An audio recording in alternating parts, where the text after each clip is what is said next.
Hey guys, it's Miss Collins. Today I am making a video for you about long division. Oh my. Sorry about that. Long division is something that we kind of sometimes struggle with because it has multiple steps and there's a lot for us to think about. So, one of the things that I like to use that a teacher taught me is, does McDonald's serve cheeseburgers? And here's my cute little cheeseburger to help me remember. What this breaks down to is division, multiplication, subtract, check, bring down. Our first thing is to check how we can divide. Then we multiply our number for the top by our divisor to put down below. To subtract, we check and make sure our answer to our subtraction problem is smaller than our divisor. And if it is, we're good to go. We can do my favorite part, which is bring it down, bring it down, bring it on down. So I'm going to give you a little practice with this. Here is a single digit long division problem. So 3 does not go into 2, so I don't put anything up there, but I go ahead and I move over to my tens place.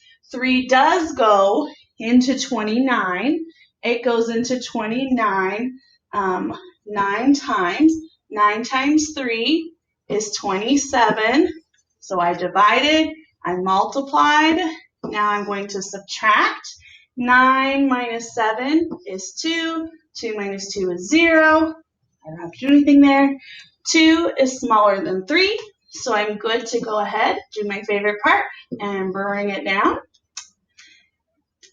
3 goes into 27. We already know 9 times. 9 times 3, 27.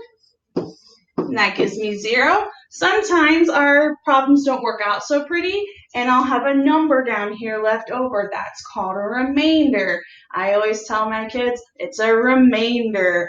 In 5th grade, we start off talking about remainders, but later on in another video, we'll talk about what we really do with numbers left over. So this was a single digit. Now we're going to do a double digit. Make it a little bit harder. Same principle. We're still going to divide, then multiply, then subtract, then check it, and then bring it down. We still do the same thing every time. We just do it with a bigger number. It still works. It's just a bigger number. So 15 does not go into 2, so I move over. 15 does go into 24, goes in 1 time, so I put a 1 there.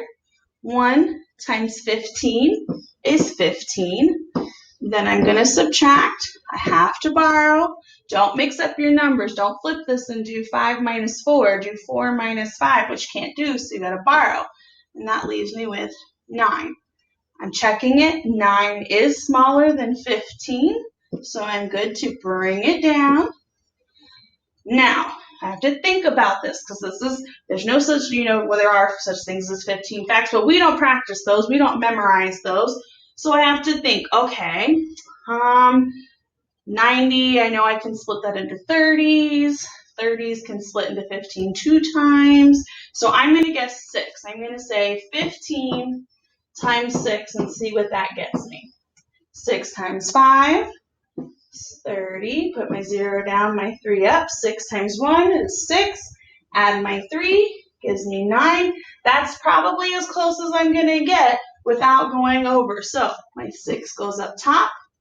My 90 goes down here.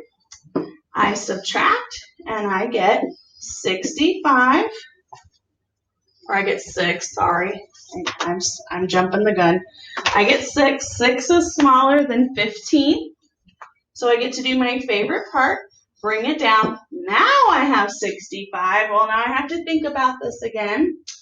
I can split 60 into 2 30s, and 30 breaks down into 15, 2 times, 2 pieces. So then I'm going to say 15 times 4.